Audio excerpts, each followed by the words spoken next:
Good morning friends.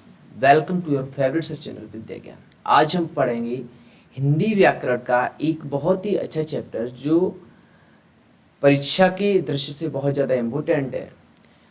पत्र लेखन। पत्र लेखन, पत्र के प्रकार जानने से पहले हम पत्र की कुछ विशेषताओं को ज़रूर पढ़ लेते हैं। हर चीज़ जिसको हमें रिप्रेजेंट करना होता है उसकी कुछ विशेषताएं होती हैं, और अगर हम उन विशेषताओं को अगर हम पहचान लेते हैं तो हम उस रिप्रेजेंटेशन को और भी ज़्यादा प्रभावशाली बना लेते हैं। इसी प्रकार पत्र की भी कुछ विशेषताएं हैं, जैसे कि भाषा को छोटा होना चाहिए। हम इसको ये भी बोल सकते हैं कि भाषा का संक्षिप्त होना चाहिए। भाषा को संक्षिप्त होना चाहिए, यानी कि आप जिस बात को लिख रहे हैं उसको बहुत संक्षिप्त बात में समझाने का प्रयास करिए। उसमें अनावश्यक रूप से बहुत ज़्यादा बड़ा चढ़ाकर नहीं लिखा होना चाहिए, और ये कोशिश करनी चाहिए कि जो पत्र आप लिख रहे हैं उसमें शब्द बार बार न दोहराए जाएं। ठीक है, ये तो पहला हो गया। सेकंड है क्रमबद्धता।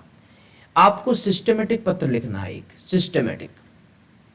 इसमें क्या है, आपको इस बात का हमेशा ध्यान रखना कि आपको पहले क्या चीज़ लिखनी है और उसके बाद क्या चीज़ लिखनी है, उसके बाद क्या चीज़ लिखनी है। आपको पहले ही इन सारी चीज़ों की पता होना चाहिए, यानी कि जो पत्र की क्रमबद्धता है वो कभी टूटनी नहीं चाहिए। तीसरी चीज़ है स्पष्ट एवं सरल। पत्र को हमेशा स्पष्ट एवं सरल भाषा में लिखा जाना चाहिए। जो पाठक है उसको हमेशा इस बात का पता होना चाहिए आप क्या लिख रहे हैं, और जो पाठक पढ़ रहा है जिन शब्दों को, उनको भी उसे पता होना चाहिए। कभी कभी क्या है, जो विद्यार्थी पत्र लिखते हैं उसमें भाषा की क्लिष्टता पर ज़्यादा ध्यान देते हैं, वो भाषा को क्लिष्ट कर देते हैं, जिससे क्या है जो पत्र की प्रभावपूर्ण शैली है वो अच्छी नहीं रहती है, यानी कि जो पाठक समझना चाहता है वो आप लिख ही नहीं पाते हैं। लेकिन इसके लिए क्या है कि आप ज़्यादा क्लिष्ट शब्दों का प्रयोग ना करें, यानी कि कठिन शब्दों के प्रयोग से बचें। ठीक है, तीसरी चीज है प्रभावपूर्ण शैली। चौथी चीज यानी कि प्रभावपूर्ण शैली होनी चाहिए। आप जो चीज लिख रहे हैं उससे आप इस प्रकार लिखिए कि पाठक पूरी तरह से संतुष्ट हो जाए, यानी कि जो पाठक है आप जिसको पत्र भेज रहे हैं वो पूरी तरह से समझ ले। तीसरी चीज है उद्देश्यपूर्ण। हर चीज का एक उद्देश्य होता है, और इसी प्रकार क्या है कि पत्र का भी एक उद्देश्य होता है, और आप जिस उद्देश्य से पत्र को लिख रहे हैं क्या वो उद्देश्य पूरा कर पा रहा है, इस अंदाज से आपको पत्र हमेशा लिखना चाहिए। अब हम देखेंगे पत्र के प्रकार। देखिए, पत्र के दो प्रकार हैं, जैसा कि सभी लोग जानते हैं, एक औपचारिक, एक अनौपचारिक। औपचारिक वे पत्र हैं जो कि हम अपने निजी सगी संबंधियों को नहीं लिखते हैं, वो हम अधिकारियों को, प्रधानाचार्य को, व्यापारी को, संपादक को लिखते हैं।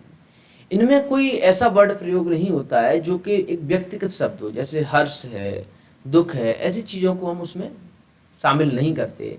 इसकी जो भाषा शैली है वो शिष्ट होनी चाहिए। कैसी? शिष्ट और आसान।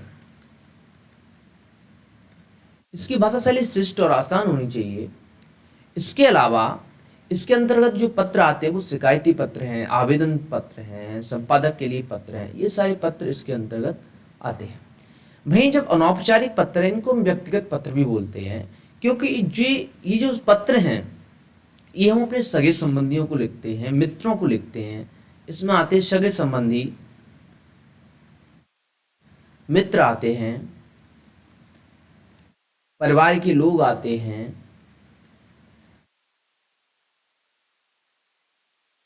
इसकी चीज क्या है कि इन्हें हम व्यक्तिगत पत्र इसलिए भी बोलते हैं क्योंकि हम कुछ इसमें व्यक्तिगत भावनाओं को भी डालते हैं, जैसे आपका दुख, आपका जो हर्ष है उसको भी हम महसूस कर लेंगे। ये सारी चीज़ें डालते हैं, इसीलिए हम इनको व्यक्तिगत पत्र भी बोलते हैं। यहाँ पर आप लिख सकते हैं व्यक्तिगत पत्र। इसके अलावा इसकी जो भाषा शैली होती है वो बड़ी ही आत्मीय और दिल को छूने वाली होती है।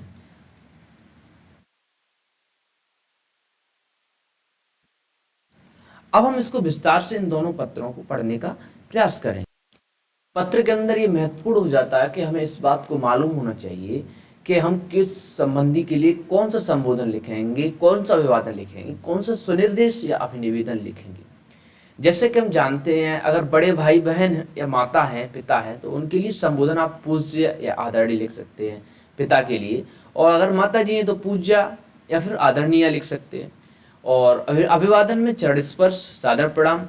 सुनिर्देश में या निवेदन में आज्ञाकारी, प्यारा, स्नेहाकांक्षी, ये चीज़ें लिख सकते हैं। अगर आपका कोई छोटा है, भाई बहन है, तो उसको हम चिरंजीवी से शुरुआत कर सकते हैं संबोधन के लिए, चिरंजीवी, प्रिय, या उसका केवल नाम भी रहने दे सकते हैं आप। और अभिवादन के लिए उसको शुभाशीर्वाद, प्रसन्न रहो। और जब सुनिर्देश लिखेंगे यानी कि अभिनिवेदन लिखेंगे, शुभेच्छु या हितैषी लिखेंगे। अब आपको ये महसूस होता होगा कि हम संबोधन कहाँ लिखेंगे, अभिवादन कहाँ लिखेंगे, सुनिर्देश या अभिनिवेदन कहाँ लिखेंगे। इन चीज़ों को अगली स्लाइड में देखेंगे, पूरा फॉर्मेट देखेंगे कि कहाँ पर क्या चीज़ लिखनी है। अगर आपका कोई मित्र है, सहपाठी है, तो उसको आप ऐसे भी शुरू कर सकते हैं कि प्रिय मित्र, मित्रवर, नमस्ते, सहृदय, ठीक है। इसके अलावा अगर कोई आपसे अपरिचित पुरुष या महिला है तो महाशय, श्रीमान, वही अगर महिला है तो महाशया या श्रीमती लिख सकते हैं आप। और अभिवादन नमस्ते भवदी। आइए अब हम फॉर्मेट देखते हैं कि अनौपचारिक पत्र का फॉर्मेट क्या होता है। उसके बाद हम प्रश्न देखेंगे और उसके बाद हम देखेंगे लिखा हुआ एक पत्र की कैसे लिखा गया है। ये है फॉर्मेट, अनौपचारिक पत्र का फॉर्मेट है। सबसे पहले प्रेषक का पता होना चाहिए, जो पत्र लिख रहा है उसका पता होना चाहिए। उसके बाद एक लाइन यहाँ पर आप ब्लैंक छोड़ेंगे। उसके बाद आपको डेट लिखनी है। डेट के बाद फिर आपको एक ब्लैंक लाइन छोड़नी है। उसके बाद आपको संबोधन लिखना है जो भी है। उसके बाद संबोधन हमने पीछे जैसा कि देख लिया है, आपको क्या कहाँ लिखना है। इसमें पूज्य है, पूजनीय है, जो भी लिखना है आप आराम से लिख लीजिएगा।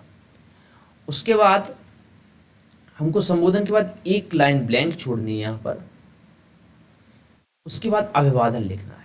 अभिवादन में आप ये लिख सकते हैं, नमस्ते है, चरण स्पर्श है, सादर प्रणाम है, शुभाशीर्वाद है, प्रसन्न रहो, जो भी है उसके अकॉर्डिंग कि वो व्यक्ति कौन है और आप लिख सकते हैं।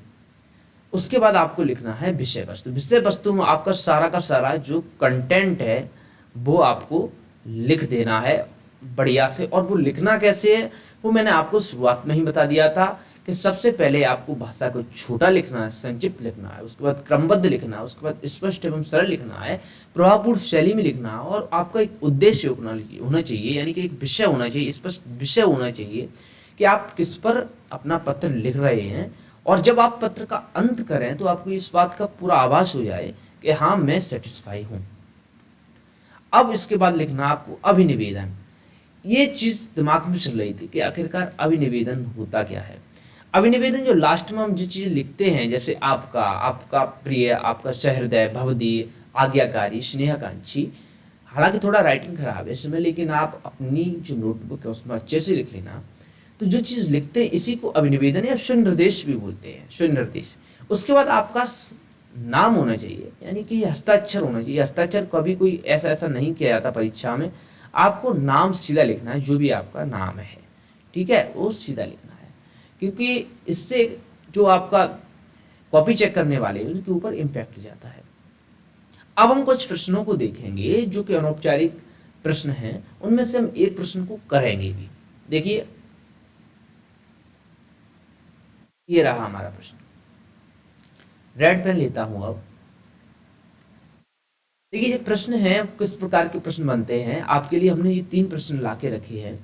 जैसे कि अपने जो मित्र को वार्षिक परीक्षा में प्रथम स्थान पर उत्तीर्ण होने के उपलक्ष्य में बधाई पत्र लिखिए। जो अनौपचारिक पत्र हैं उनके टॉपिक कुछ इस प्रकार होते हैं।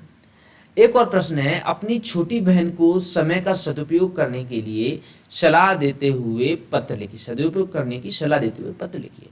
एक और चीज़ है, अपने परिवार से दूर रहकर नौकरी कर रहे पिता से पत्र लिखकर हालचाल पूछिए। आप अपनी बहन के लिए लिख सकते हैं कि समय का क्या सदुपयोग है। किसी आप महापुरुष के बारे में डाल सकते हैं कि उन्होंने समय का किस प्रकार सदुपयोग किया था और तब सफल हुए थे। ऐसी चीज़ों को पिताजी के लिए आप लिख सकते हैं कि पिताजी बहुत दिनों से, महीनों से आपका पत्र प्राप्त नहीं हुआ है, इसलिए हमने आपका हालचाल जानने के लिए पत्र लिखा है। आप XYZ लिख सकते हैं। इसी प्रकार मित्र है कि मित्र आपने तो बहुत अच्छा किया, इस एग्जाम में बहुत अच्छा कर गए, इससे हम और हमारा परिवार बहुत ही ज़्यादा गर्व महसूस कर रहा है और मुझे एक विश्वास था कि आप ऐसा करोगे।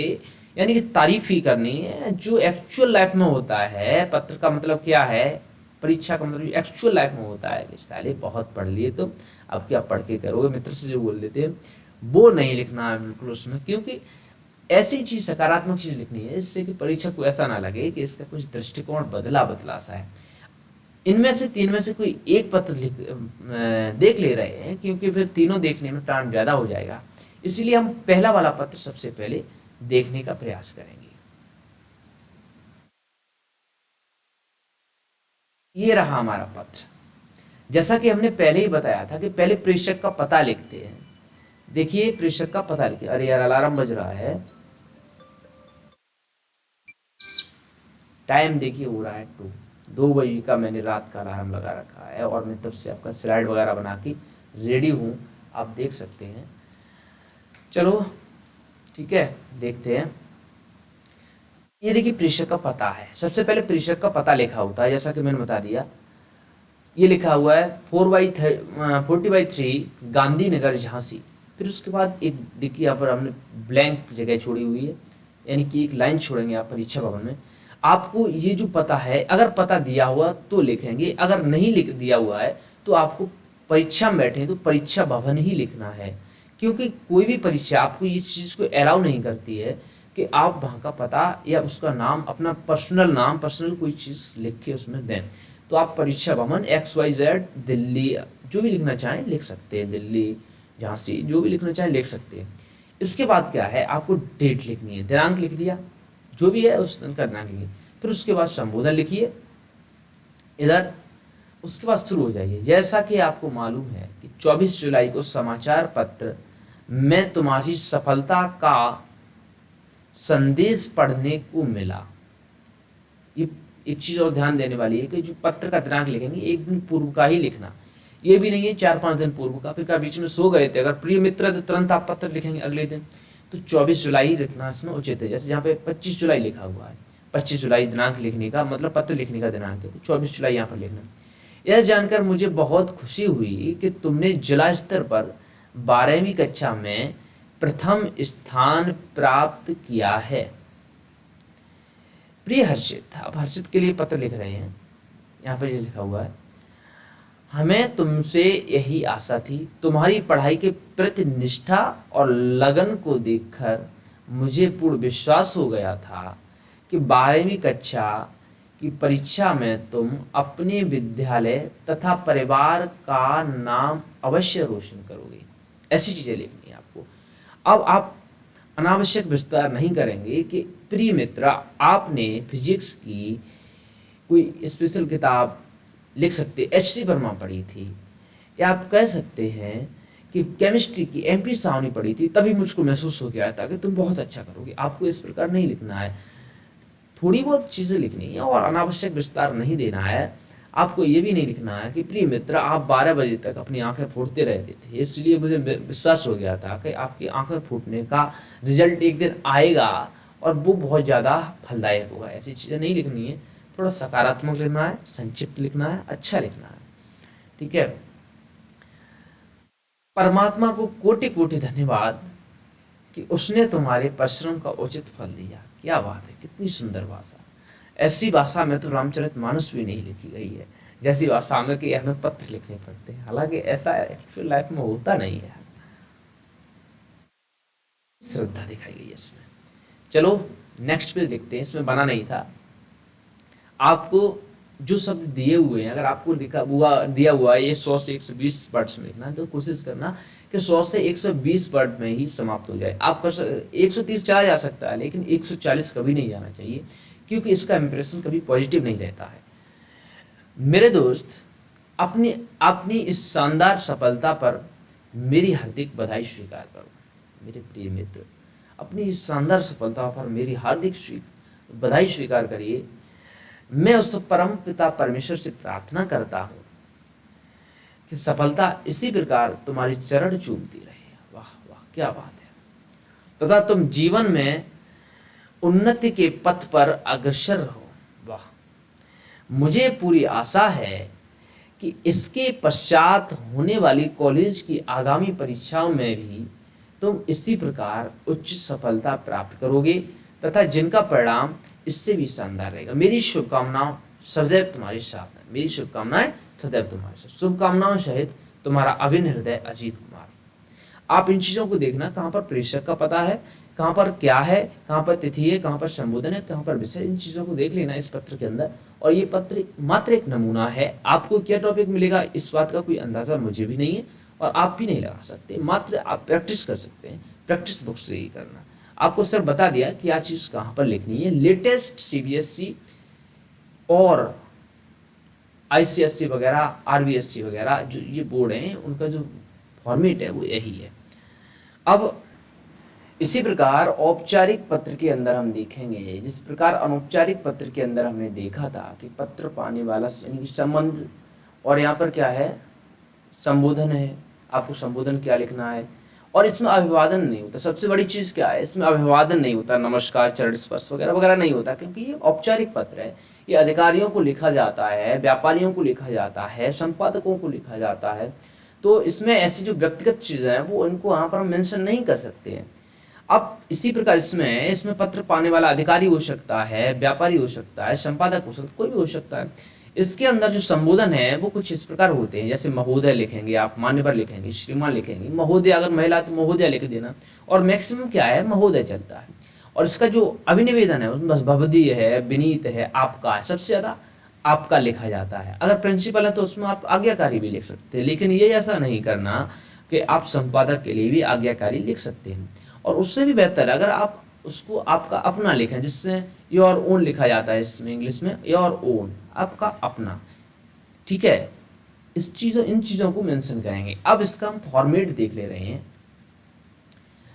फॉर्मेट में सबसे पहले प्रेषक का पता आता है, उसके बाद हम एक ब्लैंक लाइन देते हैं यहाँ पर, यानी कि खाली लाइन देते हैं, खाली जगह कॉपी के अंदर खाली। सबसे पहले प्रेषक का पता जो भी है, अगर आप परीक्षा भवन में बैठे हैं तो अपना पता मत लिखना, उसमें परीक्षा का पता ही है, परीक्षा भवन का पता लिखना, और दिल्ली झांसी वगैरह जो भी पता डाल सको आप डाल लेना, वो ज़्यादा। उसके बाद तिथि या दिनांक को देते हैं हम यहाँ पर। उसके बाद एक फिर ब्लैंक लाइन। उसके बाद पत्र प्राप्त करने वाले का पता है, जो भी संपादक है, जो भी है संबोधन के साथ ये महोदय, संपादक महोदय जो भी है, उसके बाद नीचे उनका पता भी लिखना होता है कि times of India, Amar Ujala, ऐसा ऐसा। फिर उसके बाद क्या है, आपको ब्लैंक लाइन देनी है एक बढ़िया सी। उसके बाद विषय लिखना है। और औपचारिक अनौपचारिक में यही अंतर है कि इसमें अभिवादन नहीं होता है और एक विषय का भी मेंशन किया जाता है। विषय के बाद फिर एक लाइन देनी है। उसके बाद आपको संबोधन लिखना है। संबोधन लिखना है, संबोधन में क्या लिखोगे आप, महोदय, महोदया, ये चीज़ें लिखेंगे आप। उसके बाद आपको विषय वस्तु यानी कि कंटेंट लिखना है बीच पर। और कंटेंट कैसा होना चाहिए वो हमने पहले ही आपको बता दिया है, कैसा होना चाहिए, संक्षिप्त होना चाहिए वगैरह वगैरह, प्रभावपूर्ण होना चाहिए। उसके बाद क्या, अभिवादन के साथ समाप्ति करना है आपको। अभिवादन क्या होता है, भवदीय, भवदीया, ये चीज़ें। आज्ञाकारी लिख सकते हैं प्राचार्य के लिए, आपका अपना नहीं। अभिवादन इसमें देखिए, अभिवादन अभिनिवेदन होता है, तो यहाँ पर धन्यवाद, खासकर धन्यवाद, सॉरी धन्यवाद, धन्यवाद लिखना है यहाँ पर आपको। अभिवादन के साथ समाप्ति, यहाँ पर धन्यवाद लिखना, आप हर जगह धन्यवाद ही लिखा जाता है। अब हम इसमें एक लेटर भी देख लेते हैं। एक मान लीजिए एक प्रश्न है, जैसे ये क्या है, पत्र काम संपादक के लिए पत्र, और ज़्यादातर परीक्षाओं के अंदर संपादक के लिए ही पत्र पूछा जाता है। जैसे पत्रिकाओं में छपने वाले भ्रामक विज्ञापनों की शिकायत हेतु प्रतिष्ठित समाचार पत्र के संपादक को पत्र लिखिए, जैसे कि प्रश्न दिया हुआ है। तो आओ हम देखते हैं कि ये पत्र कैसे लिखा जाएगा, और हम इसको संक्षिप्त में देखेंगे, क्योंकि पत्र को अभी मैं बता भी दूंगा तो आपसे उसका भला, आपका भला नहीं होगा उससे। आप किताब से जरूर पढ़िएगा, मैं संक्षिप्त में इसमें बताऊंगा कैसे करना। आप एक पत्र लिखा हुआ है मेरे पास। सबसे पहले क्या है, आपको देखिए प्रेषक का पता यहाँ पर लिख लिया जो भी है। उसके बाद देखिए ये मैंने ब्लैंक लाइन छोड़ दी। उसके बाद ये डेट लिख ली मैंने।